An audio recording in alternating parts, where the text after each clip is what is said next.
حضرت والا دنیا میں سب سے زیادہ کام لیڈرشپ پہ اور امامت پہ جو آفیشلی کتابی شکل میں کسی محقق نے کام کیا ہے اور ریسرچ کی ہے، اس ریسرچر کا نام جان سی میکسویل ہے. میرا کیونکہ یہ بڑا ہی پسندیدہ ایک رائٹر ہے. یہ بالکل اسی طرح ہے جس طرح میرا بچہ ہیری پاٹر پڑھتا ہے تو وہ کہتا ہے جی مجھے بڑا کلک کرتا ہے. میرے زمانے میں کبھی ہم جب بچے تھے تو ماہنامہ پھول ہوتا تھا، ہمدرد ہوتا تھا، نونہال. یہ ہماری ایک بہت بڑی ایک کہہ لیجیے فیسٹ تھی، ایک دعوت تھی پوری. یعنی کتابیں پڑھنے کی اور رسالے پڑھنے کی بہت بڑی ایک ہمیں فیسلٹی ملتی تھی کہ ان کتابوں رسالوں کو ہم پڑھتے تھے. لیکن مطالعے کو میں نے دو حصوں میں تقسیم کر دیا، اور ایک حصہ وہ تھا جس کو ہمارے استاد محترم پروفیسر ارشد جاوید صاحب کہتے تھے ٹھوس مطالعہ، دیسی صاحب ہو گئے ٹھوس مطالعہ. اور دوسرا وہ تھا وہ کہتے تھے یہ ٹھوس نہیں ہے، کم از کم یہ غیر ٹھوس کہہ لیجیے، کچھ کہہ لیجیے. وہ اکثر تو ٹھوس بھی کہہ دیتے تھے. انہوں نے کہا کہ وہ تحریر، وہ لٹریچر، وہ کتاب جو آپ میں کم از کم 3 چیزیں پیدا کر دے وہ ٹھوس ہے. اگر وہ 3 میں سے ایک بھی چیز پیدا نہیں ہوئی تو وہ کوئی سنجیدہ مٹیریل نہیں ہے. وہ کہتے تھے کسی بھی لٹریچر، کسی بھی لیکچر کو سننے کے بعد، کسی کتاب کو پڑھنے کے بعد، ایون کہ کسی اچھی فلم کو دیکھنے کے بعد اور کسی نشست کو اٹینڈ کرنے کے بعد، 3 چیزوں میں سے پہلی چیز کا نام ہے کہ آپ کی سوچ کی اصلاح ہو جائے. آپ کا فکری مغالطہ اگر کسی لٹریچر سے ٹھیک ہو جاتا ہے تو اس مصنف کا بہت بڑا احسان ہے آپ پہ کہ اس نے آپ کی سوچ کو ٹھیک کر دیا. اس کی وجہ کیا؟ دنیا میں آج ساری کی ساری سائنس جو ہے، جس نے کہہ لیجئے انسان کی ساری تاریخ کو لکھا ہے اور انسانی رویوں پہ ریسرچ کی ہے اور باقاعدہ مضمون کے طور پہ پڑھائی جانے لگ پڑی، اسے اینتھروپولوجی کہا جاتا ہے. اور اینتھروپولوجی میں یہ مانا جاتا ہے کہ یہ جو ریکارڈڈ ہسٹری 10,000 سال کی تاریخ ہے، اس ریکارڈڈ ہسٹری میں سب سے بڑا کمال جو ثابت ہوتا ہے کہ انسان کے انسان ہونے کی وجہ ہے وہ انسانی سوچ ہے. آپ ذرا اس کی پاور کا اندازہ لگا لیجئے کہ اچانک 2 بھائی جو سائیکل میکینک ہیں وہ فقط بیٹھ کے سوچتے ہیں کہ ہمیں ہوا میں اڑنا ہے. یہ سوچنا ہے صرف. اچھا، یہ سوچنے کا معیار یہ ہے کہ ان کے پاس وسائل بھی کوئی نہیں ہے. یعنی ان کے تھانے میں نفری بھی پوری نہیں ہے، ان کے پاس ریسورسز کی بھی کمی ہے، ان کا علاقہ بھی کچھ چونیا لگتا ہے. شاید میں سمجھانے کے لیے صرف کہہ رہا ہوں. ان کے پاس نفری پوری نہیں ہے، ان کے پاس ویپن پورے نہیں ہیں. اور یہ 2 بھائی، صرف سمجھانے کے لیے کہہ رہا ہوں، فقط سوچتے ہیں. اور اس وقت فل آف ریسورسز میں اگر کوئی شخص ہے جس کے پاس وسائل کی انتہا ہے، یعنی آئیڈیل تھانہ اس کو ملا ہوا ہے، تو وہ شخص کا نام لینگلی تھا. وہ صاحب آج میں سے کوئی ایک بندہ بھی اس کا نام نہیں جانتا ہوگا. کیوں نہیں جانتا ہوگا؟ کیونکہ ریسورسز کی انتہا تھی، سب کچھ اس کے پاس تھا. یعنی کہ اگر وہ جہاز اڑا لیتا، پہلا جہاز جو 1906 یا 2 میں کہیں اڑ رہا تھا، تو دنیا کا میڈیا ریڈی بیٹھا تھا یہ صرف کیپچر کرنے کے لیے کہ لینگلی نے جو کام کیا وہ ہم نے دنیا کو دکھا دینا. اس وقت کے ہزاروں ڈالر، لاکھوں ڈالر اس پہ انویسٹ تھے، گورنمنٹ اس کے ساتھ کھڑی تھی، اسٹیٹ کا پروجیکٹ تھا. اور اچانک پتہ لگتا ہے کہ 2 سائیکل میکینک نے 3 دن پہلے ہوا میں جہاز اڑا دیے. 3 دن تک یہ پیٹنٹ نہیں ہوا. یہ واقعہ، یعنی جس طرح کو وقوع ہوتا ہے اور 3 دن رجسٹرڈ نہ ہو، یہ واقعہ دنیا کی تاریخ میں جب لکھا جاتا ہے تو لکھا جاتا ہے کہ 3 دن بعد پتہ لگا کہ 2 سائیکل میکینک ایسے ہیں جنہوں نے مل کے کیا کیا ہے.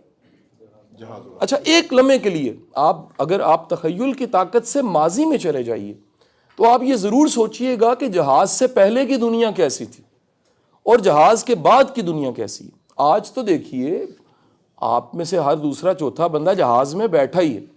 جس کا بھی کوئی انٹرنیشنل ایکسپوئر، کوئی ایون ٹریننگ ترکی بھیجتے رہے ہم اپنے ڈی ایس پیز کو اور پولیس آفیسرز کو، تو اب تو جہاز ایک عام سی بات ہوگی.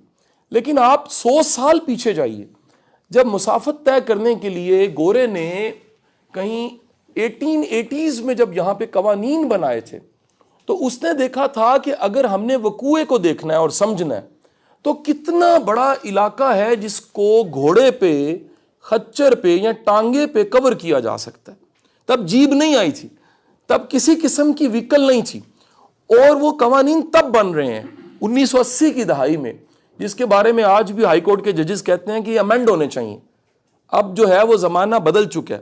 اور وہ کیوں نہیں امینڈ ہوتے ایک علیحدہ تھیسس ہے، کیونکہ پولیٹیکل فیورز بڑی مل جاتی ہیں ان قوانین کی وجہ سے اور اس کا نقصان ہوتا ہے. واپس آتا ہوں، ان 2 بھائیوں کے پاس آج جب ریسرچ کی گئی ہے تو پتہ لگا کون سی طاقت تھی.